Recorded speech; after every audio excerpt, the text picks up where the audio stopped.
Aktualisht sipas regjistrimeve të Institutit Kombëtar të Shëndetësisë Publike, në vendin tonë janë 23 raste të konfirmuara të fruthit. Bëhet fjalë në shumicën e rasteve për fëmijë të cilët nuk janë vaksinuar, respektivisht nuk e kanë kompletuar marrjen e vaksinës kundër fruthit, rubellës dhe mumpsit. Këta fëmijë vijnë kryesisht nga kopshtet parashkollore, janë shumica prej tyre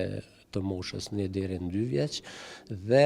disa raste tjera janë raste të kontakteve që kanë ndërlidhje të drejt epidemiologjike me rastet e kopshteve. Këto janë raste të cilat janë regjistruar, shumica prej tyre e kanë kaluar, disa janë në shërim e sipër, alarmimi i situatës, respektivisht bërja publike informacione për rastet e regjistruara të fruthit ka pasur një efekt, le të themi, pozitiv tek prindrit, sepse është rritur shumë interesimi për vaksinimin e fëmijëve dhe ne si Institut Kombëtar i Shëndetësisë Publike u bëjmë thirrje gjithë atyre prindërve që nuk i kanë vaksinuar fëmijët për çfarëdo arsye, ta bëjnë këtë menjëherë sepse vaksina është mënyra më e mirë dhe e vetme parandaluese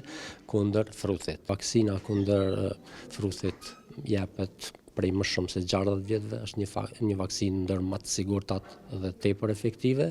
dhe